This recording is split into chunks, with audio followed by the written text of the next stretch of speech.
लंबी चौड़ी बहू। ये प्रेम कहानी शुरू होती है दिल्ली से नोएडा जाने वाली बस में। जिस बस में सवारी कर रहा होता है पराग और उस बस की कंडक्टर होती है अनुराधा। ओके, टिकट दिखा, टिकट टिकट। चाचा का प्लेन नहीं चल रहा है यहाँ तेरा, जिसमें फ्री में सवारी कर रहा है। हिसाब देना होता है हम लोगों को सरकार को। निकाल पैसे, चल। पराग दूर से अनुराधा को देखता है। अरे यार, कितनी धाकड़ लड़की है। मजाल है कोई कुछ बोल दे। कितनी समझदार और कितनी कॉन्फिडेंट। आज से मैं तो इसी बस में घर जाया करूंगा। अब क्या था, भले पराग को घर जाने के लिए 10 बस छोड़नी पड़े, भले 20 किलोमीटर की यात्रा खड़े होकर पूरी करनी पड़े, लेकिन आने जाने का सिलसिला वो अनु की बस पर ही करता। एक दिन, ओह क्या करता है तू? हाँ, मैं नोटिस करती हूँ, देखता रहता है मुझे जब देखो तब। हाँ, वो मैं तुम्हें पसंद करता हूँ और शादी भी तुम्ही से करूंगा। हैं? वाह जी वाह, तू ना कोई प्रधानमंत्री हो गया कि आज से 500 की नोट बंद और नोट बंद। नाजिना, इतनी तो नहीं चलती, लेकिन हाँ, तुम्हें प्यार करता हूँ। तुम्हें कोई प्रॉब्लम नहीं होने दूंगा, ये वादा करता हूँ। हाय देखिए अपनी, मेरे लिए कोई ऐसा लड़का चाहिए जो मेरी तरह लंबा चौड़ा हो। अरे जोड़ी भी तभी अच्छी लगती है।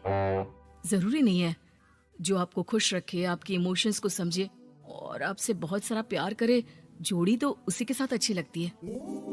फिर क्या था, हीरोइन को हीरो से प्यार हो जाता है और दोनों शादी कर लेते हैं। शादी के बाद देख, अब तो इस घर की बहू है।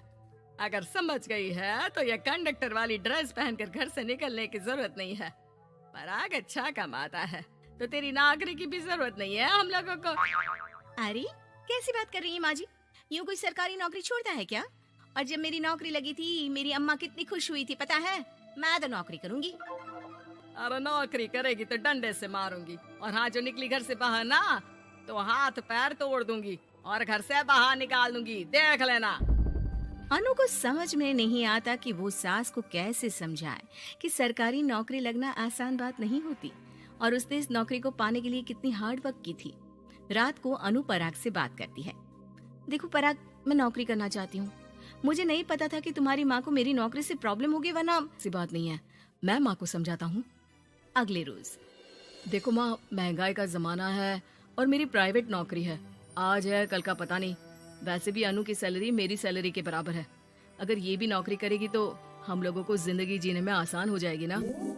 सास को बेटे की बात समझ में आती है और वो अनु की नौकरी के लिए मान जाती है। अगले रोज, बेटा बहू, तुम लोगों को लेकर मुझे कुल देवी के दर्शन के लिए जाना है, तो रविवार को दोनों सुबह ही तैयार हो जाना। अगले रोज दोनों तैयार हो जाते हैं और कुल देवी के मंदिर पहुंच जाते हैं। क्या संतोषी बहन, ये कैसी बहू ले आई हो? बहू बेटा लग रही है और बेटा बहू। अरे कोई पहलवानी लड़ानी थी क्या, जो इतनी लंबी चौड़ी बहू ले आई? अब क्या बताए पंडित जी, जो बेटे ने पसंद किया हमने उसे हाँ कर दी। अब बेटा जाने और उसका परिवार, और ये तो बस कंडक्टर की नौकरी करती है इंटरस्टेट। और सच्ची, वाह वाह वाह, यह तो बड़ी बात है संतोषी। तुम तो किस्मत वाली निकली जो सरकारी नौकरी की बहू ले आई। यह तो वही बात हो गई कि घी के लड्डू का कोई शेप थोड़ी ना देखता है तो घी का लड्डू ही। सास को बहू की तारीफ सुनकर बिल्कुल अच्छा नहीं लगता। वो जल्दी से पूजा पाठ करवा कर उन लोगों को घर ले आती है। एक रोज, संतोषी बहन, तुम लोगों का घर बड़ा अजीब सा लगता है। भाई साहब बहन जी और बहन जी भाई साहब जैसी। अरे बस किया कर, सरकारी नौकरी देखी तो हाँ बोल दिया, और इतना भी क्या, पैसे की चिंता। चलती हूँ, खाना बनाना है। क्यों, बहू नहीं बनाती क्या खाना?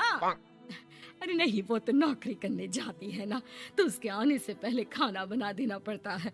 वरना पता है ना, आजकल की लड़कियों की जबान कितनी लंबी होती है। तेरी बहू की तो कुर्सी तोड़ने वाली नौकरी है। यहाँ बैठती है जैसे उठकर ऑफिस में बैठ जाती है। फिर क्यों थक जाती है कि खाना भी नहीं बना पाती?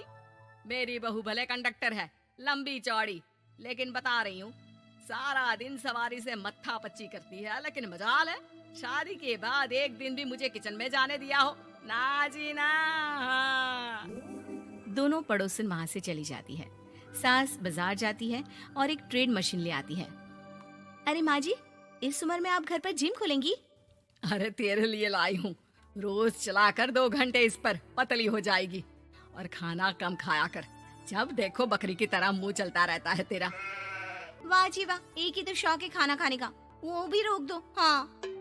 लेकिन सास तो सास थी, बहू के खाने से लेकर एक्सरसाइज सबका हिसाब किताब रखने लगती है।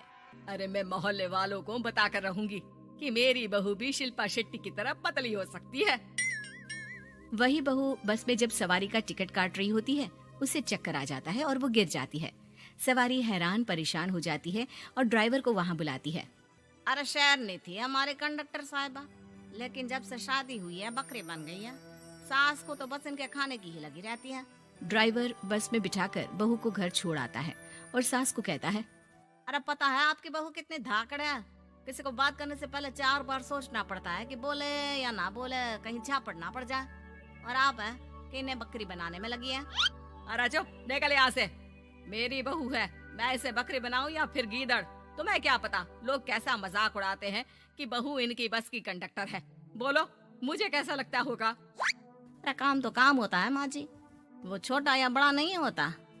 खैर जैसी आपकी मर्जी, चलता हूँ मैं, नमस्ते। ड्राइवर वहां से चला जाता है। बहू ठीक हो जाती है।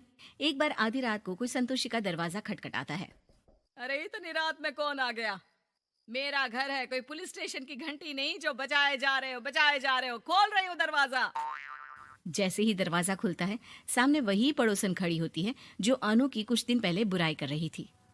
मेरी बहू के पेट में दर्द हो रहा है, उसे जल्दी अस्पताल पहुंचाना जरूरी है।